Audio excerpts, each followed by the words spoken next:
ओम शांति।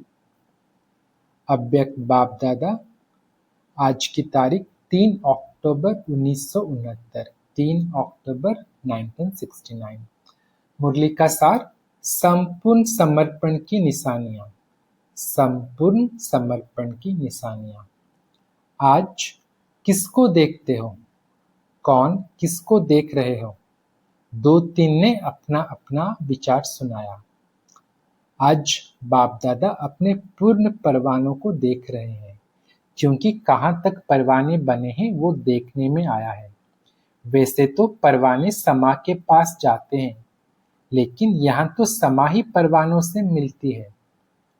आपको मालूम है जो संपूर्ण परवाने होते हैं उनके लक्षण क्या है और परख क्या है? हर एक ने सुनाया।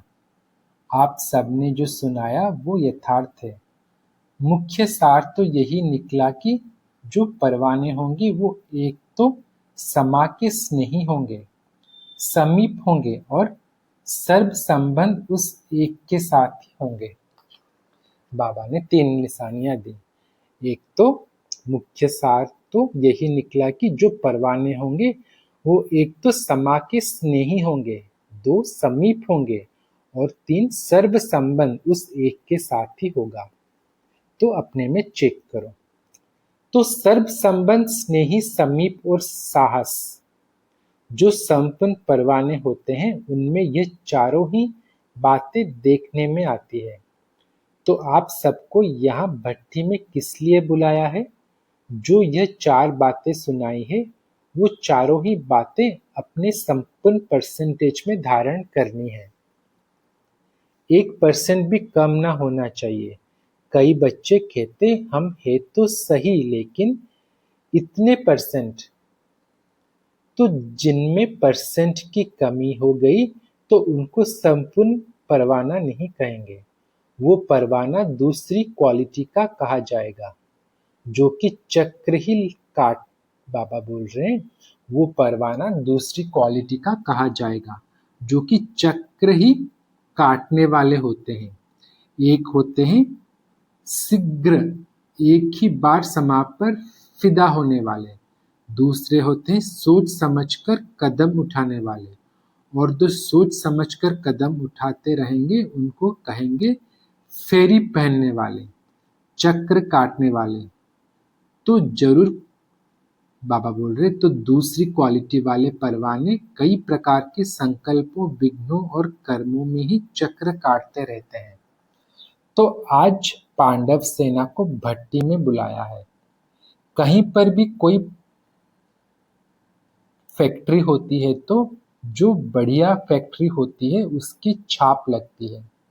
अगर उस फैक्ट्री की छाप नहीं होती, बाबा बोल रहे, अगर उस फैक्ट्री की छाप नहीं होती है तो वो चीज इतनी नहीं चलती है।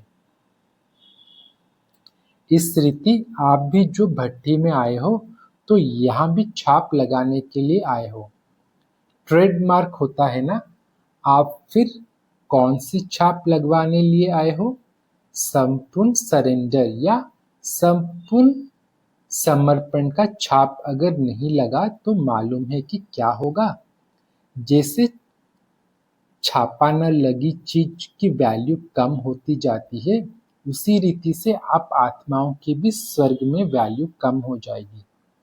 तो अपनी राजधानी में समीप आने लिए ये छापा लगाना ही पड़ेगा।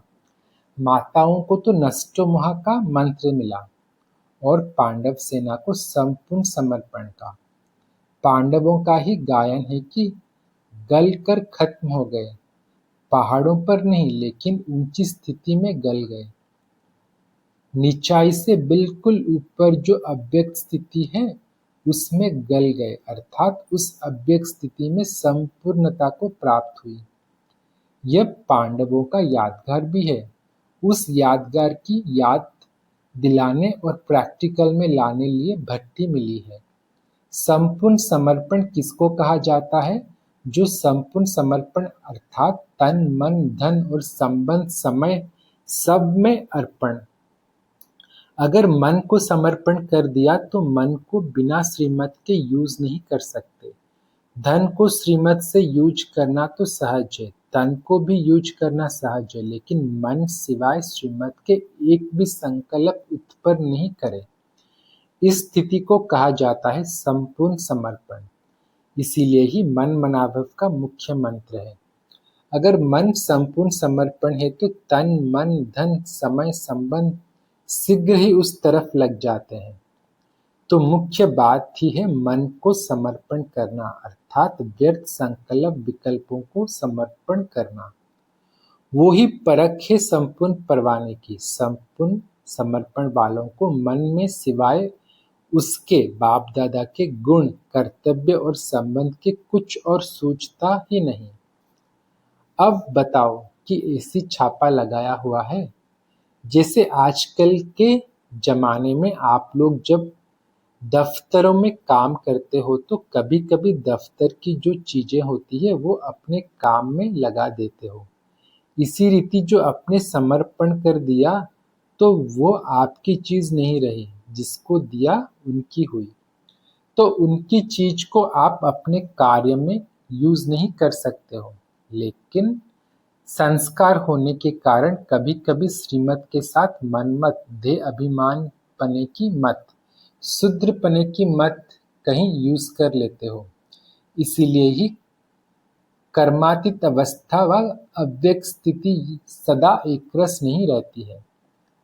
क्योंकि मन भिन्न भिन्न रस में है तो स्थिति में भिन्न भिन्न है। बाबा बोल रहे हैं क्योंकि मन भिन्न भिन्न रस में है तो स्थिति में भिन्न भिन्न है।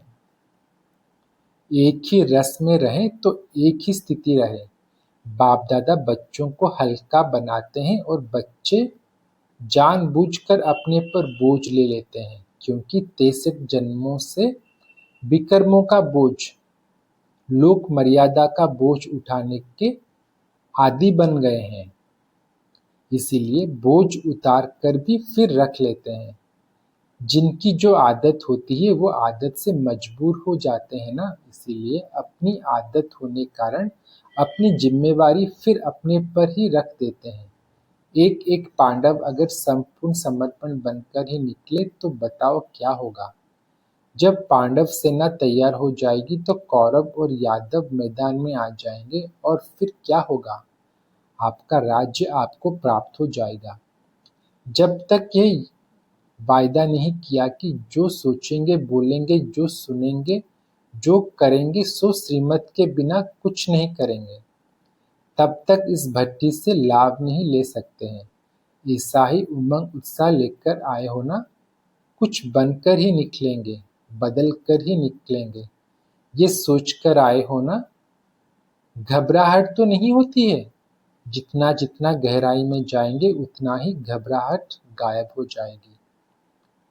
जब तक किसी भी बात की गहराई में नहीं जाते हैं तो घबराहट आती है। जैसे सागर के ऊपर ऊपर की लहरों में घबराहट होती है, लेकिन सागर के तले में गहराई में क्या होता है, बिल्कुल शांत और शांत शांत। बाबा बोल रहे बिल्कुल शांत और शांत के साथ प्राप्ति भी होती है। इसीलिए जो भी कोई घबराहट की बात आए तो गहराई में चले जाना तो घबराहट गायब हो जाएगी। अब लक्ष्य और लक्षण कौन से धारण करने हैं, इसमें जो नंबर 1 होंगे उनका क्या देंगे। भविष्य में तो राजधानी लेंगे ही, लेकिन यहाँ भी सौगात मिलेगी। इसीलिए हर एक यही प्रयत्न करे कि हम तो नंबर 1 में आएंगे, 2 नंबर वाले को नहीं मिलेगा। जो विन करेंगे वो 1 नंबर पाएंगे। विन करने की कोशिश करो तो 1 बन जाएंगे। अच्छा, आपको बिंदी लगानी है व बिंदी रूप ही हो। टीके कितने प्रकार के होते हैं, आज आपको डबल टीका लगाते हैं संगम पर निरोगी बनने का और भविष्य में राज्य भाग्य का। बिंदी रूप की स्मृति रखने के लिए बिंदी लगाते हो। बाबा बोल रहे बिंदी रूप की स्मृति रखने के लिए बिंदी लगाते हो। बिंदी लगाते लगाते बिंदी बन जाएंगे। कोई भी व्यर्थ संकल्प आए तो उनको बिंदी लगा दो तो बिंदी बन जाएंगे। अच्छा, ओम शांति।